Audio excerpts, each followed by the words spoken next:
ఈ రోజే డౌన్లోడ్ చేయండి. మీ ఫేవరెట్ షోస్ చూడండి. నా కొడుకు దృష్టిలో దుర్మార్గుణ్ణి నేను. చిన్నపిల్లలప్పుడే నేను వాళ్ళని వదిలేస్తే నువ్వు మాత్రం నా పిల్లల్ని పెంచి వాళ్ళని ప్రయోజకుల్ని చేసావు. ఇప్పుడు మన పూరికి పెళ్లి జరిపిస్తున్నావు. నిన్ను దేవతలతో పోల్చడం కూడా తక్కువే అవుతుందేమో. అలా అనకండి. ఇందులో నా గొప్పతనమేమీ లేదు. పుట్టింటి గడప దాటాక మీరే నా లోకం అయ్యారు. గడపే లేని లోకం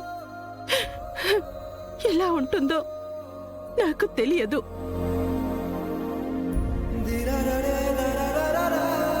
తెలిసొచ్చిన రోజున నా కొడుకు గగన్ నాకు నా పూరికి సైనికుడై మమ్మల్ని కాపలా కాశాడు.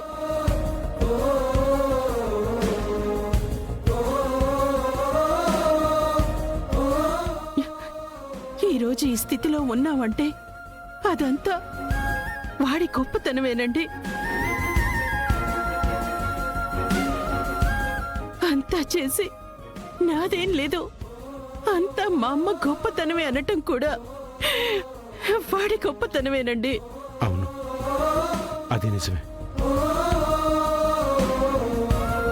పూరికి శివకి పెళ్ళన్నావు, వాళ్ళిద్దరూ ప్రేమించుకున్నారన్నావు, కరెక్టే. కానీ ఈ విషయం గగన్కి చెప్పారా?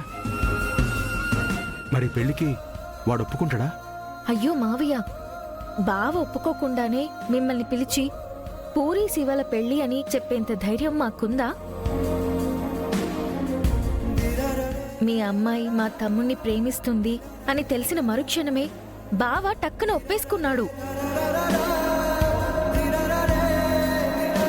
మా తమ్ముణ్ణి ఇంట్లోనే పెట్టుకుని జీవితాంతం చెల్లిని కళ్ల ముందే ఉంచుకోవచ్చన్నది ఆయన గారి స్వార్థం.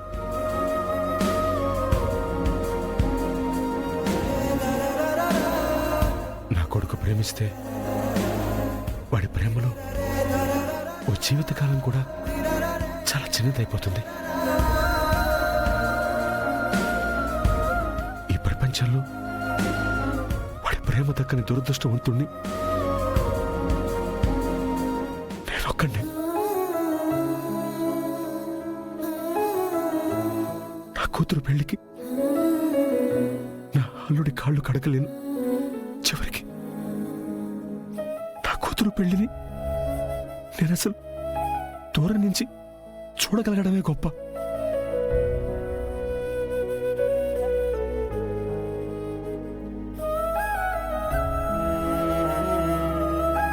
బాధపడకండి మావయ్య, ఆయన మిమ్మల్ని కూడా అర్థం చేసుకునే రోజు ఒకటి వస్తుంది. ఆ నమ్మకం నాకుంది. నన్ను నమ్మండి.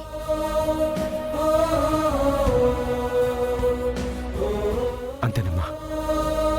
ఆ నమ్మకం కూడా లేకపోతే జీవితం శూన్యం అయిపోతుంది. అందరి విషయంలో గగన్ మనసు ఒక తల్లిగా మార్చగలుగుతున్నాను, కానీ ఒక్క మీ విషయంలో మాత్రం మార్చలేకపోతున్నానండి.